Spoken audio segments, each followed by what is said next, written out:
দরকার তাদেরকে বুঝানোর জন্য আল্লাহ পাক রব্বুল আলামিন তার কত উদ্যোগ দেখাইতেছেন। সেটাই তো বর্তমানে দেখা যায় গাছের মধ্যে আল্লাহর নাম, মাছের মধ্যে আল্লাহর নাম, ডিমের মধ্যে আল্লাহর নাম, গোশতের টুকরে আল্লাহর নাম। ঠিক আছে ঠিক না? ইন্টারনেট চলাচল দেখবেন তাকে ডাকে আল্লাহ আল্লাহ, কুকুর ডাকে আল্লাহ আল্লাহ, মুরগি ডাকে আল্লাহ আল্লাহ। এবং যত জায়গায় পাওয়া গেছে আমার আল্লাহর নামই পাওয়া গেছে, কোনো জায়গায় ভগবান গড আর ঈশ্বর পাওয়া যায় না। ঠিক আছে ঠিক না? ঠিক নাস্তিকরা বলে যে যা দেখি না তা বিশ্বাস করি বস্তু। আমি বলবো বাবা, যদি যা দেখো না তা বিশ্বাস করো না, তাহলে তুমি জন্মের সময় তোমার বাপেরও দেখো না, বাপেরও বিশ্বাস করতে পারবা না। আর বাপেরও বিশ্বাস করে না, সে বাপের বৈধ সন্তান না, অবৈধ সন্তান। ঠিক আছে ঠিক? তাহলে আমরা প্রথমত মন্তব্য করতে পারি যে যারা না দেখতে বিশ্বাস করার পক্ষে না, যেহেতু জন্মের সময় সে বাপেরও দেখে না, সে বাপেরও বিশ্বাস করে না।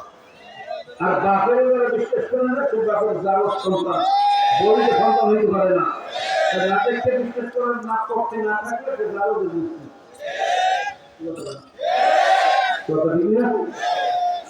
বলে আল্লাহ আছেন, এর পক্ষে হাজার হাজার যুক্তি আছে। সবচেয়ে বড় যুক্তি হচ্ছে বাংলা কোরআন। তোমার বলবেন না কিভাবে যুক্তি হয়ে গেল? অনেক লম্বা আলোচনা, সকলে বলতেছি, খুব ভালো করে খেয়াল করবেন। 1450 বছর আগে কোরআন নাযিল হয়েছে। কত বছর আগে? ওই zaman একটা স্যাটেলাইট, ইন্টারনেট, কোনো প্রযুক্তি কিছু ছিল না। মহাকাশ সম্পর্কে মানুষ জানতো না, সূর্য সম্পর্কে জানতো না, মহাসাগর সম্পর্কে জানতো না, ভূতত্ত্ব সম্পর্কে জানতো না, স্বাস্থ্য বিজ্ঞান মানুষ ভালো জানতো না। ওই জমানায় কোরআন নাযিল করতে, কোরআনের মধ্যে শুধু আসমানের উপরে জমিনের নিচে আলোচনা করতে তাই না। মাওলা কোরআনের মধ্যে সায়েন্স আছে, আর্টস আছে, দর্শন আছে, ফিলোসফি আছে, মহাকাশ বিজ্ঞান, স্বাস্থ্য বিজ্ঞান, ভূতত্ত্ব, এই সব ধরনের এলেমে পরিপূর্ণ কোরআন নাযিল করে আল্লাহ চ্যালেঞ্জ দিয়েছে। কি জানেন?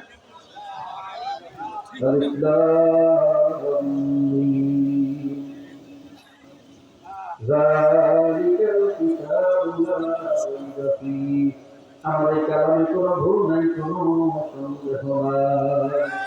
জোরে বলুন সুবহানাল্লাহ। আজ পর্যন্ত কোনো বৈজ্ঞানিক, কোনো সায়েন্টিফিক, কোনো প্রযুক্তিবিদ মাওলার কালামের একটা হারাফাত থাকে না। অর্থের দিক থেকে, শব্দের দিক থেকে, বিজ্ঞানের দিক থেকে, কোনো দিক থেকে একটা ভুল ধরতে পারে না। কথা ঠিক না ঠিক? বিজ্ঞান অবশ্য আগে কোরআনের সাথে কিছু কিছু বিষয় তারা বিরোধিতা করছিল।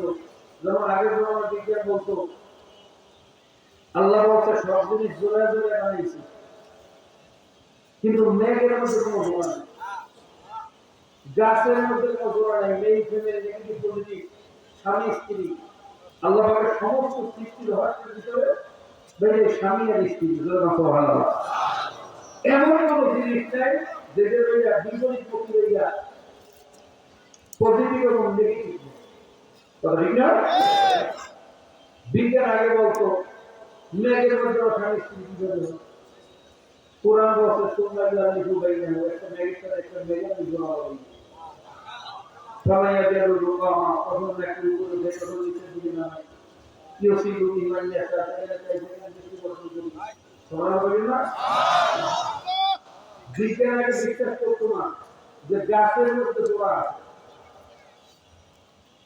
এখন সমস্ত বৈজ্ঞানিক একমত যে গাছের ভিতরে মেইন ফেল আছে।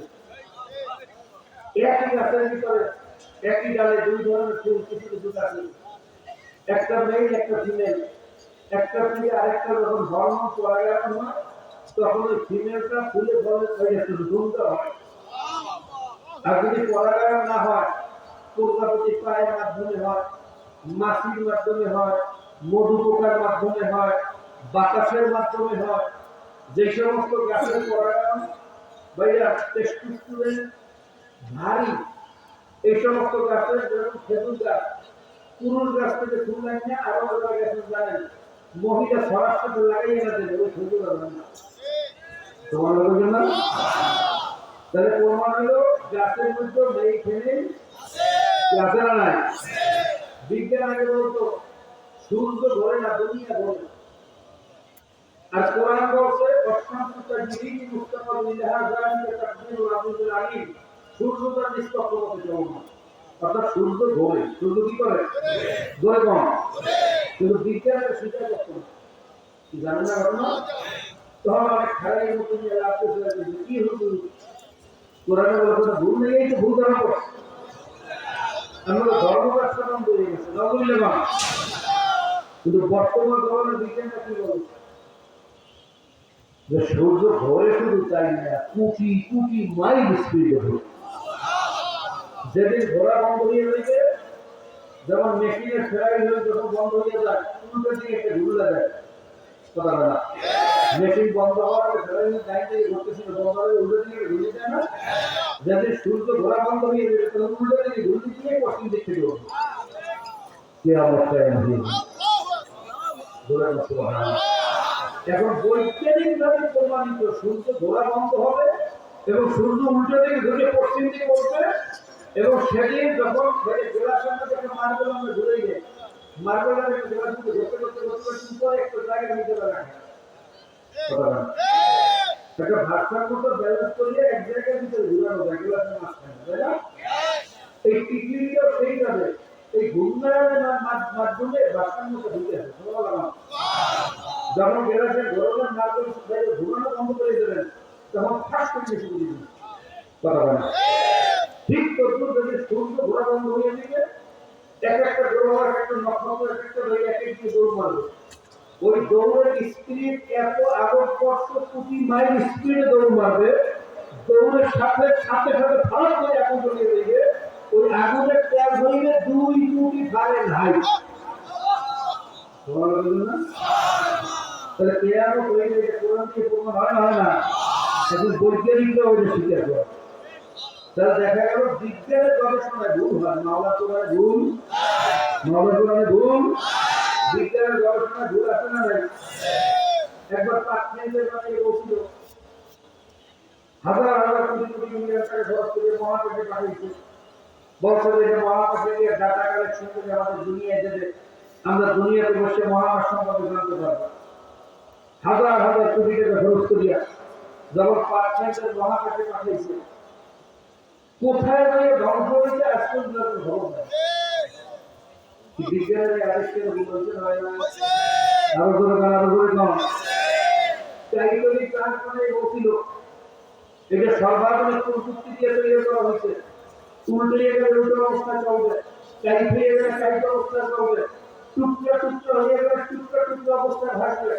সম্পূর্ণ সেক্টর সেক্টর বয়া সিস্টেমে জাহাজটা বানানো হয়েছে, কোন সাইক্লোন টর্নেডো কোন ঝড় বন্যা এটা ডুববে না। এটা বলে কিছু তো ধ্বংস হয়ে গেল, এমন একটা জায়গার জন্ম আছে যে ধ্বংস আছে, টাইটানিক বলে ধ্বংস হয়ে না। আল্লাহ সমুদ্রে টাইটানিক ছাড়ছে, কি অবস্থা হয়েছে কথা বলে না? কোন সাইক্লোন টর্নেডো আসবে, সামান্য বড় একটা আঘাত থেকে চিরজীবনে চলে যায়। বিজ্ঞানের এই গবেষণার মতো ভুল হতে পারে না, তাহলে বলা গেল বিজ্ঞানের ভুল হয়, আমার মাওলা কোরআনে ভুল, মাওলা কোরআনে ভুল। এখন বলা গেল তাহলে কি বিজ্ঞান চর্চা করা যাবে না, গবেষণা করা যাবে না? গবেষণা করা কিছু, গবেষণা তো আল্লাহই করতে দিচ্ছে, কি করতে দিচ্ছে বলেন আমরা গবেষণা করতে।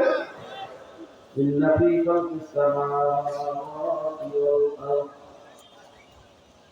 واختلاف الليل والنهار لآيات لأولي الألباب الذين يذكرون الله قياما وقعودا وعلى جنوبهم ويتفكرون في خلق السماوات والأرض ربنا ما خلقت هذا باطلا سبحانك فقنا عذاب النار سبحان الله আল্লাহ পাক রব্বুল আলামিন কি বলতেছেন? আমার সৃষ্টি আসমান জমিন গ্রহ নক্ষত্র চন্দ্র সূর্য পাহাড় নদী খাল বিল যা কিছু আমি সৃষ্টি করেছি এর মধ্যে অনেক নিদর্শন বানিয়েছে জ্ঞানীদের জন্য। কাদের জন্য? এই করে বলেন কাদের জন্য? জ্ঞানী কারা? তাও আল্লাহ পাক রব্বুল আলামিন বলতেছেন الذين يذكرون الله قياما وقعودا وعلى جنوبهم যারা দাঁড়ানো অবস্থায়, বসা অবস্থায়, শোয়া অবস্থায়, এই তিন অবস্থা থেকে তো মানুষ খালি থাকে না। এক কথায় সর্ব অবস্থায় মাওলার জিকির বেশি বেশি করে। কি বেশি করে? জোরে বলেন কি বেশি করে? ويتفكرون في خلق السماوات والأرض জবানে করে জিকির আর দিলের ভিতরে করে ফিকির। আমার মাওলা আসমানটারে কেমনে বানাইলো, জমিনটারে কেমনে বিছাইলো, সূর্যটারে কি দিয়া ঝুলাইলো, রশি নাই ত্রুটি নাই, দুনিয়াতে 13 লক্ষ গুণ বড় এত বড় সূর্যটা মাওলা কি দিয়া ঝুলাইয়া রাখলো। ওই সূর্যের ভিতরে 4 কোটি সেলসিয়াস তাপমাত্রা কিভাবে জ্বালাইলো, ওই আগুন কি মশলা দিয়া জ্বালাইছে, ওর লাকড়িও বা খেয়ে দিল, তেলও বা খেয়ে দিল, ওর গ্যাসও বা খেয়ে দিল, ওর কয়লাও বা খেয়ে দিল। জোরে বলেন কে? আরো বলেন কে? বৈজ্ঞানিকরা পদার্থ বৈজ্ঞানিক সূর্য নিয়ে গবেষণা করতে গিয়ে মুসলমান হয়ে গেছিল। সে গবেষণা করিয়া দেখলো এই যে সূর্যটার ভিতরে আগুনটা জ্বলতেছে, ওই আগুনের তেজ 1.5 লক্ষ সেলসিয়াস বা 2 ডিগ্রি ফারেনহাইট। ভাইয়া দুনিয়ার ভিতরে যে আমরা আগুন জ্বালাই, এই আগুনের তেজ হয় সর্বোচ্চ 5000 ফারেনহাইট। আমরা যত তাপের আগুন জ্বালাই, ভাইয়া স্টিল মিলের ভিতরে, রড মিলের ভিতরে আগুন দেখেন, যেখানে ইস্পাত লোহা দিলেও সেকেন্ডের ভিতরে জ্বলিয়া পানি হইয়া যায়। টাইটানিয়াম বলেন, কার্বন ফাইবার বলেন, পৃথিবীর যত শক্ত পদার্থ আছে এইটা জ্বলানোর জন্য 3000 থেকে 3500 তেলের আগুনই যথেষ্ট। সর্বোচ্চ 5000-এর উপরে কোনো আগুনের তেল দুনিয়াতে জ্বালানো যায় না। তাহলে যেই ফার্নেসের ভিতরে আগুনটা জ্বালানো হয়, ওই ফার্নেস বা পাত্রটা বাস্ট হয়ে যায়। 5000-এর উপরে কোনো তেল সহ্য করার মতো পাত্র পৃথিবীতে নাই। আর সূর্যের ভিতরে যে আগুনটা জ্বলতেছে, ওই আগুনের তেল হলো 2 কোটি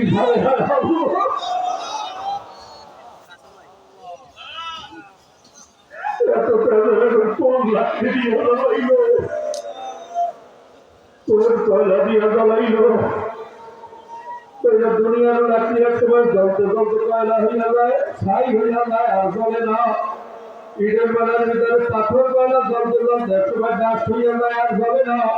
কিন্তু সূর্যের ভিতরে মাওলা কোন কয়লা লাগাইয়া গেল, কোনদিন ডাস্ট হইল না, সাথেও হইল না, নষ্ট হইল না, কোনদিন গ্যাস বাড়লো না, কমলো না, 1 সেকেন্ড আগে উঠলো না, 1 সেকেন্ড পরে উঠলো না।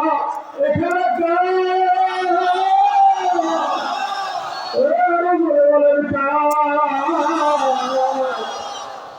আল্লাহ তোমাকে যেটা তৌফিক দিয়া দেয়, তোমাকে না চিনে একটা মানুষকে ওই ময়দানকে ভেবে দেয় দিও না।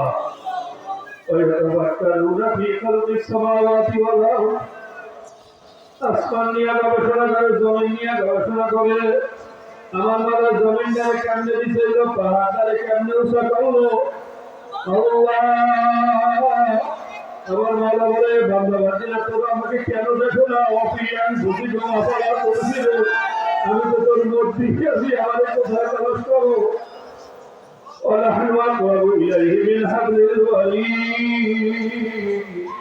আমি তো সাহারাদের কাছে অবস্থান করি। পাইলামা তুয়ার লোভাতাম মাঝুল্লা, তোরা যেদিকে তাকাবি সেদিকেই দেখি আমি মাওলা। ويتفكرون في خلق السماوات والأرض ربنا ما خلقت هذا باطلا سبحانك فقنا عذاب النار। এবং যখন তোরা গবেষণা করতে করতে কোনো আগা মাথা খুঁজিয়ে পাবি না, তখন তারা বলবে মাহুদে তুমি যা দেহ সৃষ্টি করছো কোনোটাই দেহতা সৃষ্টি করো না, কোনো না কোনো কাজের জন্য বানাইছো। তোমার এই বিশাল সৃষ্টির তুলনায় আমি পৃথিবীর চেয়েও কোটি গুলো ছোট। তোমার ওই দেহ দিয়ে কি বানাইছো তুমি ভালো ভালো বাবা, আমার দ্বারা বোঝা সম্ভব না।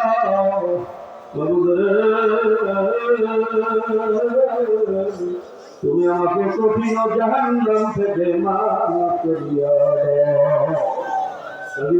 গবেষণা করা নিষেধ না, অন্তত যত গবেষণা করবো ততই তোমার মহলে পাবা। যত ভালো সৃষ্টি নিয়ে গবেষণা করবো ততই মহলে পরিচয় করিয়া দেওয়া। إنا خلقنا الإنسان من نطفة أمشاج نبتليه فجعلناه سميعا بصيرا। আমার বাবা ভেজলে নাপাক পানি দিয়া, দুই নাপাক পানির ভিতরে কোথায় হাত, কোথায় পা, কোথায় চক্ষু, কোথায় কান, কোথায় দাঁত, কোথায় দাঁত, কোথায় হাতি, কোথায় কষ্ট। আমি কালো না ধরার লাগলো না অন্তর বয় না দেখুন অস্তিত্বই পানির ভিতরে তারা ছেড়ে পাওয়া যায় না। এরকম ভেজালিয়া নাপাক পানি আমার মায়ের উদাহরণ ফ্যাক্টরির ভিতরে ফালাইয়া 10 মাস 10 দিন ঘুরাইয়া ফিরাইয়া এত সুন্দর চেহারা দিয়া, কোন জায়গায় মায়ের সাথে মিলাইয়া, কোন জায়গায় বাবার সাথে মিলাইয়া, এরকম একটা জেনিক্যাল ভ্যালিফাইয়া জেনেটিক্যাল রিলেশন দিয়া বানাইলো কে?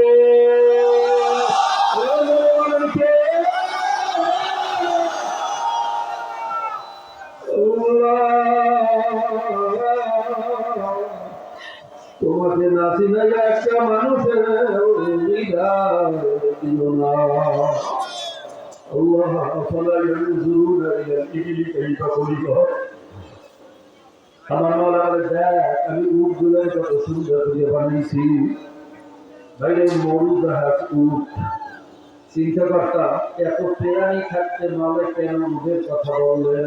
আল্লাহ আগে শুনছি কিন্তু প্র্যাকটিক্যাল বুঝি নাই।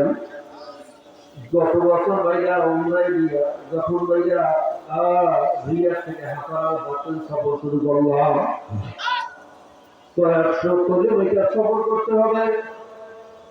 ভাইয়া 100-150 কিলোমিটার যাওয়ার পরে হঠাৎ খেয়াল করবো পানি শেষ হয়ে গেছে।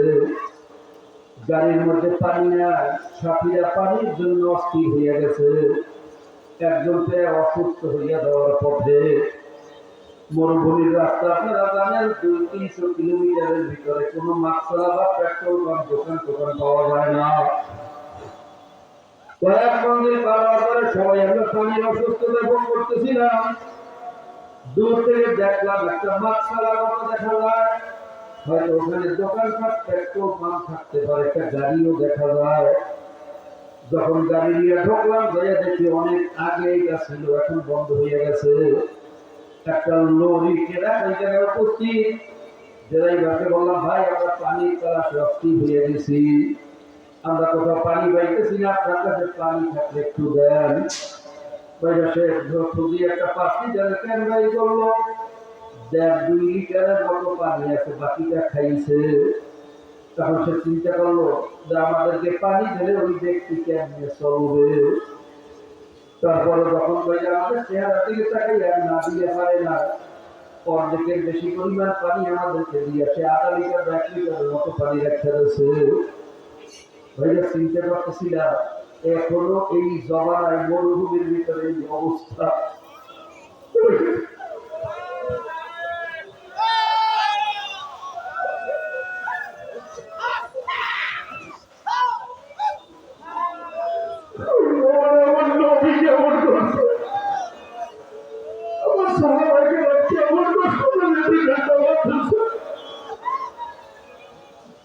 আমাদেরকে বোঝার তৌফিক দিলা, তোমাকে চেনার তৌফিক দিয়া ভাইয়া। কোনো মতে তো সবাই গল্প পানি যে গলা ভিজে গেছে। আমার হঠাৎ চিন্তা আসলো ঘটনাটা কি, শত শত কিলোমিটারের ভিতরে কোনো পানি নাই, কিন্তু মরুভূমির ভিতরে দেখতেছি হাজার হাজার উট। এই উটগুলা কোথায় পানি পায়, কিভাবে বাঁচে? আমি তখন জিজ্ঞাসা করলাম ভাই এত চেষ্টা করে আমরা পানি পাইলাম না, উটগুলা কোথায় পানি পায়? তো তখন বলে হুজুর আপনি জানেন না এই উটগুলোর মাওলা এমন কুদরতি ভাবে বানাইছে যদি 6 মাস পরে একবার বৃষ্টি হয় কোন ঠালার ভিতরে পানি জমলে ওই পানি ভিতরে নিয়ে জমা করিয়া রাখে এই পানি 6 মাসে নষ্ট হয় না আর গুণগত মান নষ্ট হয় না। 6 মাসে খাওয়াও লাগে না পানিও লাগে না আমার মায়ের গরম শরীরের ভিতরে ফ্রিজটা ভিতরে কোথায় কেমন কুদরতের মাওলা ভাই আমি তখন চিন্তা করি তোমার আয়াতের কথা ছেড়ে আসলো দেখ আমি কত কুদরতের সাথে উদ্গুলারে বানাইছি দুনিয়ার কোন সাইন্টিফিক কোন যুক্তি দিয়ে কুদরত বোঝা সম্ভব না গরম শরীরের ভিতরে যে কোনো খানা ঢুকাই 24 ঘন্টার ভিতরে পচিয়ে দেওয়ার কথা শরীরের ভিতরে খানা এবং পানি ভালো রাখে কে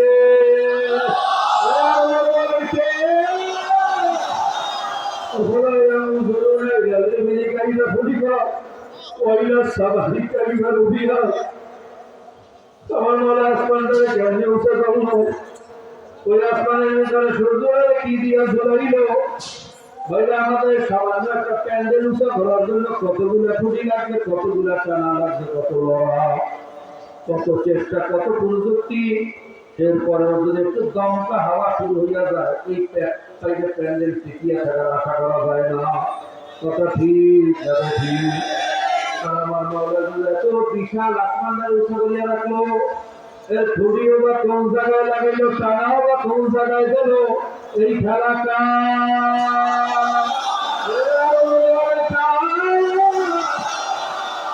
وإلى السماء كيف رفعت وإلى الجبال كيف نصبت وإلى الأرض كيف سطحت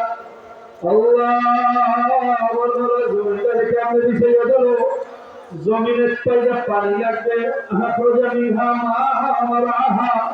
আমার জমিনের পানির ব্যবস্থা করিয়া দিয়েছে আল্লাহ এই পানির ভিতরে আবার জোয়ার ভাড়ার ব্যবস্থা করছে জোয়ার ভাড়ার মাধ্যমে সমস্ত ময়লাগুলোকে সাগরে নিয়ে যায় সাগরের ভিতরে আবার কোটি কোটি হেক্টর নোনা পানি আছে এই নোনা পানিগুলো আবার নদীর ভিতরে ঢোকার পরে সব মিষ্টি পানি হইয়া যায় বোঝা গেল ওই নদীর মুখের ভিতরে একটা অদৃশ্য গাইবি ফিল্টার ফিট করা আছে দুনিয়ার কোন বৈজ্ঞানিক কোন সাইন্টিফিক এরকম গাইবি ফিল্টার দিয়ে কোটি কোটি হেক্টর নোনা পানি মিষ্টি পানি বানাইতে পারবে জলবায়ু কেউ পারবে নাকি ওই নদীর মুখের ভিতরে একটা অদৃশ্য ফিল্টার ফিট করিয়া রাখছে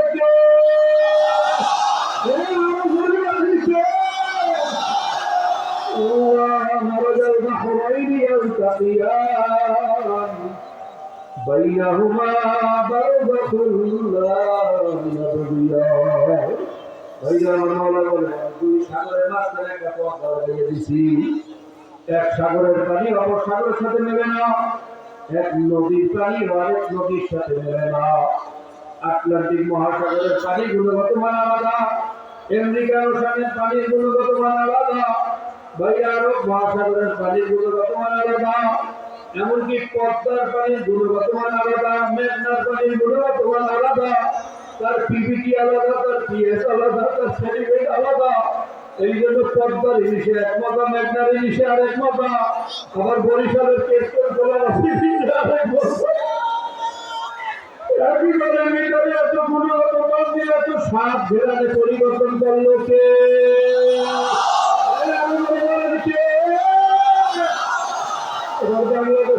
বঙ্গোপসাগরের মাছের সাত মাসে খালি মজা ইউরোপের সাগরের মাছ খাওয়া যায় না দুর্গন্ধ শুধু কয়েকটা স্যালমন ফিশ টুনা ফিশ কয়েকটা এরকম মাছ মোটামুটি খাওয়া যায় অন্য কোনো মাছ মুখে দেওয়া যায় না দুর্গন্ধ বমি হয় বাইরে বাংলাদেশের বঙ্গোপসাগরের মাছে এত মজা ওখানের মাছের মজা নাই কারণটা কি কারণ বাংলাদেশে এখনো সিকির আছে ওগুলোকে খাবার ভিতরে মজা আছে